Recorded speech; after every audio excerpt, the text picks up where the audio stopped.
एक व्यक्ति जो अपने रिश्तेदार के घर जाता है, जाते ही कहता है कि मुझे नहाना है। दिन का वक्त होता है, करीबन 2:30 बज रहे होंगे।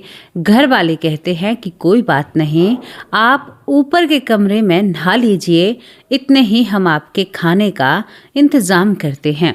ये व्यक्ति गुनगुनाते हुए ऊपर की तरफ सीढ़ियों पर चढ़ने लगता है। अपने बैग से एक टॉवल, कुछ कपड़े निकालता है और बाथरूम में नहाने के लिए चला जाता है।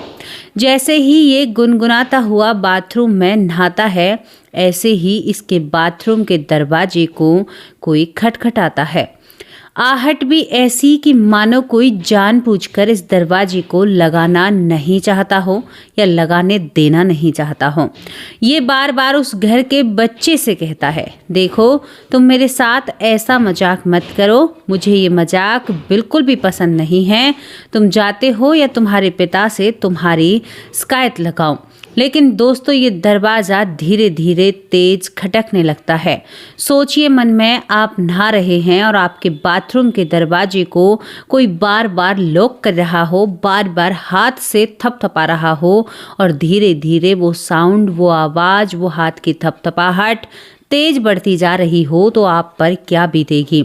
जो आप सोचोगे नहीं वो हुआ इस घटना में। दरवाज़ा इतनी जोर से पीटा जाता है, जब ये व्यक्ति दरवाज़ा खोलता है तो इसके पैरों तले ज़मीन खिसक जाती है और काफ़ी देर तक ये सर पर हाथ धरकर बैठे रहता है। क्या उस घर में कोई बच्चा ही इन्हें परेशान कर रहा था, उस घर का, या कोई और मामला था? आज की घटना जो काफ़ी डरावनी है और आपको सावधान करने वाली भी है। कभी भी कोई नई प्रॉपर्टी खरीद रहे हो, पहले उसके बारे में पूरी जांच पड़ताल करिए, क्योंकि नेगेटिव एनर्जी होती है, इस बात को हम खारिज नहीं कर सकते। आज की घटना की शुरुआत होती है गुजरात के गांधीनगर से, जहां पर एक परिवार रहता है, गुजराती परिवार। दोस्तों, इस परिवार में एक राहुल नाम का लड़का है जो हमारी यहाँ पर बहुत ही ज़्यादा वीडियो देखता है, कई चैनलों को देखता है। उन्होंने हमसे कई बार कहा है कि मैंने कई चैनलों को अपनी वीडियो साझा की है और मैं आपको भी अपनी वीडियो साझा करना चाहता हूं या अपनी कहानी। यहाँ पर राहुल के बारे में बताते हैं। राहुल के पिता एक बहुत अच्छा कार्य करते हैं, तो उन्हें एक प्रॉपर्टी लेने का मन करता है, यानी एक घर खरीदने का मन करता है। यहाँ पर राहुल अपने माँ बाप की इकलौती संतान होती है। राहुल के पिता एक घर खरीदते हैं यहाँ पर गांधीनगर में। घर खरीदा जाता है, लेकिन समस्या ये थी कि जहाँ पर ये घर था, जिससे भी पूछा था सबने कहा था ये काफ़ी दिनों से खाली पड़ा है। लेकिन राहुल के पिता को वो घर सस्ते दामों में मिल रहा था। अब सस्ती चीज को भला कौन छोड़ेगा? नहीं छोड़ेगा ना, क्योंकि लालच बहुत बुरी बला है। राहुल के फादर साहब यानी पिता उस घर को खरीद लेते हैं। अब सपनों की उमंग गांधीनगर में, और बहुत खूबसूरत घर। दोस्तों, वहां पर राहुल के पापा अपने बच्चों को, यानी अपने बेटे राहुल और अपनी पत्नी को जब ले जाता है और पंडित से उस घर का गृह प्रवेश कराया जाता है, तो पंडित जैसे ही इस घर में आता है, वैसे ही पंडित ने कहा कि नहीं, तुमने सही नहीं किया है, ये घर बिल्कुल भी शुभ नहीं है। वास्तुशास्त्र के हिसाब से भी ये घर शुभ नहीं है और इस घर में पता नहीं, मुझे महसूस हो रहा है और लग रहा है कि इस घर में कुछ न कुछ अलग चीज है। हालांकि पंडित को इन बातों से क्या मिलेगा, लेकिन उसने कहा कि देखो, मुझे पैसों की भूख नहीं है, लेकिन मैं आप लोगों को सावधान करना चाहता हूँ। जो चीजें मुझे इस घर में नजर आ रही हैं, मुझे ये नहीं पता इसमें कौन है, क्या है, लेकिन मुझे खुद अंदर से एक वाइब, यानी एक ऐसी तरंग महसूस हो रही है कि इस घर में कुछ न कुछ झोल झाल है। दोस्तों, यहाँ पर राहुल के जो पिता होते हैं वो इन बातों को बिल्कुल भी नहीं मानते हैं। वो कहते हैं कि अरे कहाँ पंडित जी, आप आज के ज़माने में, यानी आज से 4 साल पहली घटना है, ये ज़्यादा पुरानी नहीं है। अब यहाँ पर राहुल के पिता मानते नहीं हैं, अपनी पत्नी के साथ उस घर में आ जाते हैं, पंडित से एक पूजा कराते हैं। पूजा करने के बाद ये सभी लोग इस घर में रहने लगते हैं। सभी लोग रह रहे थे, जिंदगी बहुत हंसी और खुशी बीत रही थी। अब एक दिन यानी 2 दिन बाद ये सभी घर वाले बैठकर टीवी देख रहे थे। अब जब ये टीवी को देख रहे थे तो इनको ऐसा लग रहा था, जो इनका घर ऊपर की तरफ भी बन रहा है, यानी ऊपर 2 कमरे और एक बाथरूम की व्यवस्था थी, तो इनको लगता है कि ऊपर भी कोई टीवी चल रहा है। ये बार बार अपने टीवी को बंद करने की कोशिश करते हैं, फिर कान लगाकर सुनते हैं। जब कान लगाकर सुनते हैं तो ऐसी कोई आवाज़ नहीं आती है, लेकिन जब टीवी चलता है तो इनको पक्का लगता है कि ऊपर कुछ ना कुछ चल रहा है। कई बार ये इस वहम में ऊपर जाकर भी देखते हैं, लेकिन वहाँ पर कुछ भी नज़र नहीं आता है।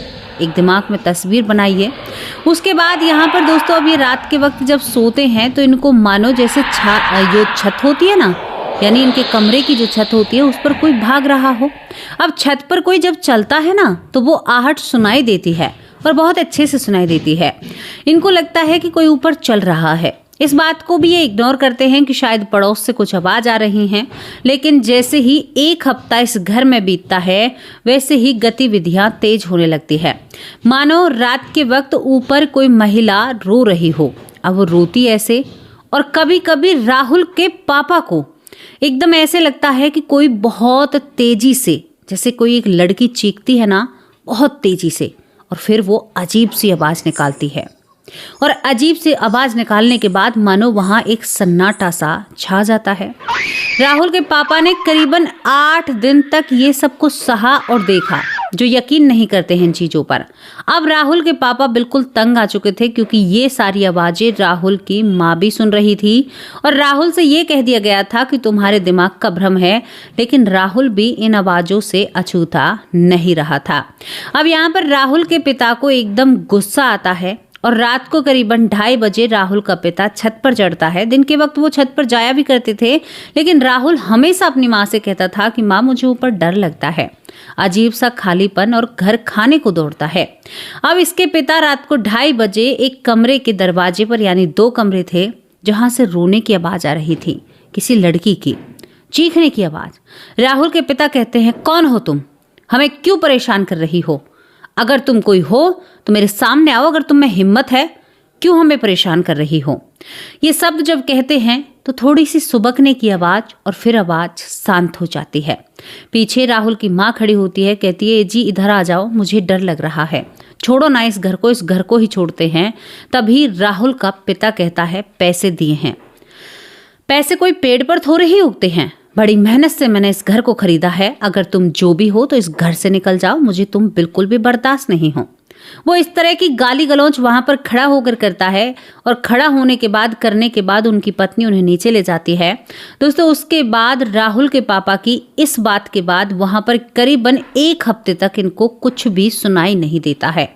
ना ऐसा लगता है कि टीवी चलाते वक्त वहां पर कोई आवाज आ रही है, लेकिन ऐसा नहीं था।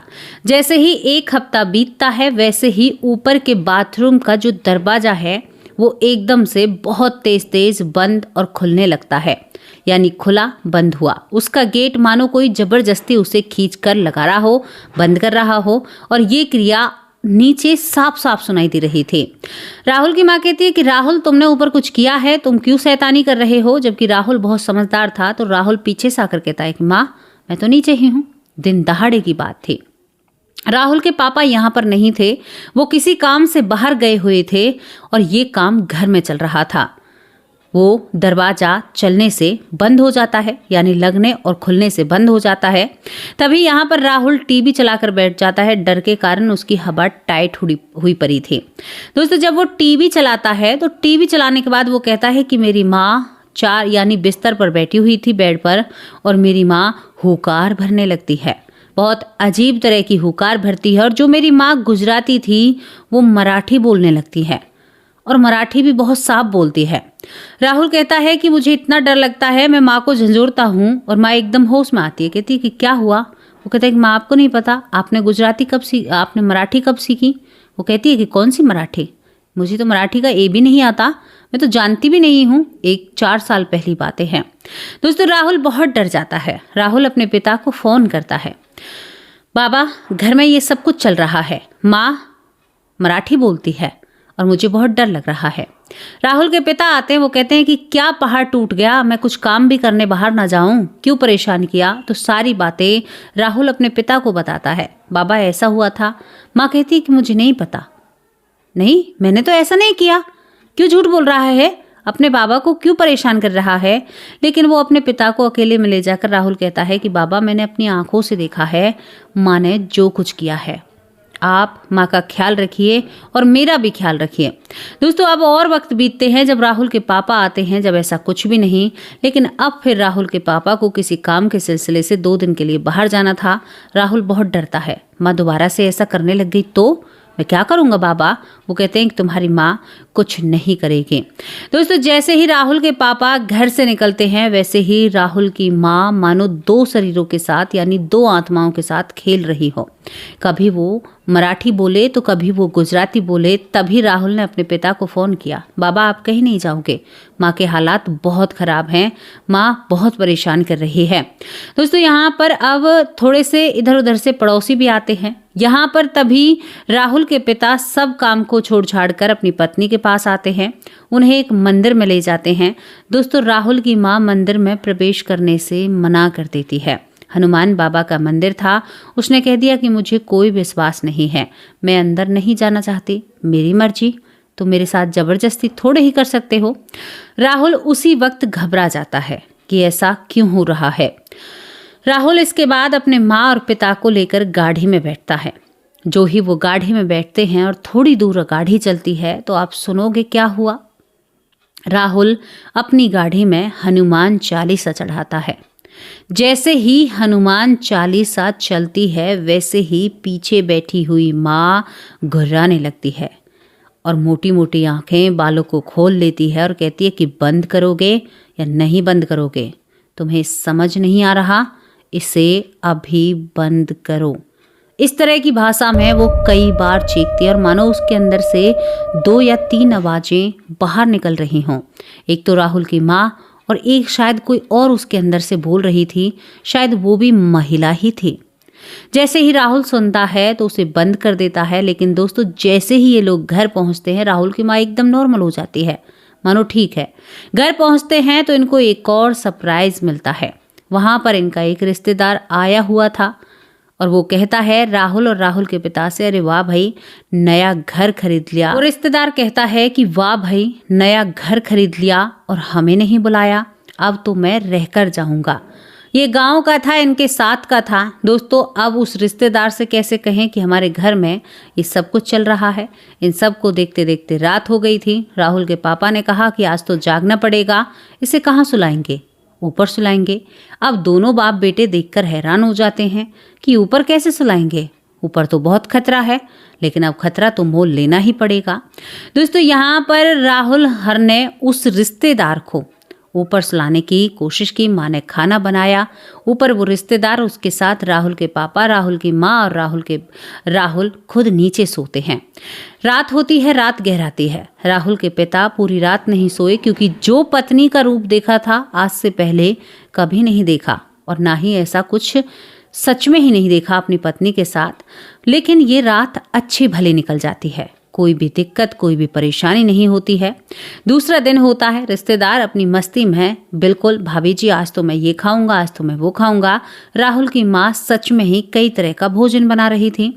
खाते खाते टाइम बात और चीत में करीबन 2 दिन के बच जाते हैं। तभी ये व्यक्ति कहता है जो रिश्तेदार है कि मैं नहाना चाहता हूँ, मैं बहुत परेशान हो चुका हूँ। राहुल के पिता बाजार जाते हैं, राहुल और राहुल की माँ नीचे होती हैं। इसको नहाने के लिए ऊपर का बाथरूम दिया जाता है। अब जैसे ही ये बाथरूम में प्रवेश करता है तो इसके दरवाजे को कोई लॉक करने लगता है। ये कहता है कि राहुल शैतानी नहीं, तुम अब बड़े हो चुके हो, पहले जैसी बात नहीं रही है। लेकिन बाहर से कोई भी नहीं बोलता है। दिन का वक्त था, ये घर बिल्कुल ऐसे इलाके में था जहाँ पर बहुत कम लोगों का आना जाना था या रहबास थी। दोस्तों यहाँ पर जब बाथरूम के दरवाजे को कोई बहुत जोर जोर से पीटता है और जैसे ही ये रिश्तेदार उस दरवाजे को खोलता है सामने एक बहुत डरावनी महिला नजर आती है। ये डर जाता है और टॉवल में ही नीचे की तरफ भागता है। राहुल तुम्हारे घर में कौन महिला घूम रही है? तो राहुल को एकदम से डर लगने लगता है। माँ अब क्या करेंगे? राहुल की माँ कहती है कोई बड़ी बात थोड़ी ही है, हमारे सिवा कोई और भी तो इस घर में रह सकता है।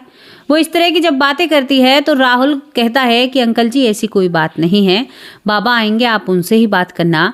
वो कहता है कि मैं इतनी टाइम तक नहीं रुकूंगा इस घर में। मैं क्यों रुकूं? तुम्हारे घर में कोई भूत या प्रेत है, इस घर को तुरंत छोड़ दो अगर तुम्हें जीना है तो। दोस्तों यहाँ पर पिता को भी आए बिना, वो रिश्तेदार राहुल के पिता को आए बिना इस घर से चला जाता है और कहता है कि सब खाना पीना सही है भैया, हम अपने घर जाएं, हम क्यों इन परेशानियों को देखें। यहाँ पर राहुल के पिता आते हैं, राहुल सारी बातें अपने पिता को बताते हैं तो वो कहते हैं कि अब इसमें क्या कर सकते हैं, जब उसकी मर्जी थी। दोस्तों राहुल के पिता ने एक तांत्रिक को तलाशा था। अब ये पूरा परिवार उस तांत्रिक के पास जाता है। जैसे ही तांत्रिक के पास पहुंचते हैं तो तांत्रिक ने बिना कुछ पूछे ही कहा, तुम्हारे घर में तो एक आत्मा है और वो महिला की आत्मा है और उसका तो पूरा परिवार एक हादसे में खत्म हो चुका। तुमने पैसों के लालच में आकर उस घर को खरीदा, क्या तुमने उसकी जानकारी निकाली? वो आत्मा उसमें बीते 10 साल से रह रही है। ये सब कुछ सुनकर राहुल के जो पापा होते हैं उन्हें इन बातों पर भरोसा होने लगता है। वो कहते हैं कि भाई कुछ निवारण करें। तो यहाँ पर पहली बात तांत्रिक कहता है कि भला हो आप लोग उस घर को ही बेच दें। राहुल के पापा कहते हैं कि इतने पैसे नहीं है जो हम अब दोबारा घर बेचें और दोबारा घर खरीदें। यहाँ पर वो तांत्रिक राहुल की माँ, राहुल के पापा को एक धागा बांधते और कहते हैं कि अब तुम निश्चिंत हो जाओ, इस काम को मैं देख लूंगा, तीसरे दिन तुम्हें हमारे पास आना है। राहुल और राहुल की माँ और राहुल के पिता घर आते हैं। दूसरा दिन होता है तो इनके कानों में एक बहुत डरावनी खबर पड़ती है। खबर क्या होती है? जो तांत्रिक जिम्मेदारी ले रहा था इस घर की, वो तो मर चुका है। एकदम अचानक से लोग कह रहे हैं कि उसके हृदय की गति रुक चुकी है। अब राहुल और राहुल का परिवार डरने लगता है। अब क्या होगा, कैसे रहेंगे हम? ये तो बड़ा ही एक ऐसा काम हो गया। दोस्तों यहाँ पर आज की जो रात होने वाली थी, आज की रात घर के बर्तन इधर उधर गिरने लगते हैं। दीवारों पर टकी हुई तस्वीरें सारी टूट जाती हैं, टूटकर कांच बिखर जाते हैं। कांच के बर्तन अपने आप अलमारी से बाहर निकल जाते हैं। यानी शायद इस घर में जो भी रह रहा है वो बहुत गुस्से में है और बहुत नाराज है। राहुल और राहुल के माँ बाप को वो घर रात को वो दूसरों के घर जाकर विश्राम करते हैं। दूसरे दिन वो उससे अपना घर का सामान निकालते हैं। निकालने के बाद एक किराए के घर में जाते हैं। किराए के घर में रहने के बाद एक अच्छे संत या महात्मा की खोज की जाती है। उसमें कई पूजा पाठ कराए जाते हैं, लेकिन दिल बड़ा बेईमान है, दिल बड़ा पापी है। अब राहुल के परिवार की हिम्मत नहीं होती उस घर में रहने की। हालांकि उन्होंने सारी व्यवस्थाएं करा दी थी, लेकिन उस घर को इस परिवार ने बेच दिया था सस्ते दामों में। क्यों?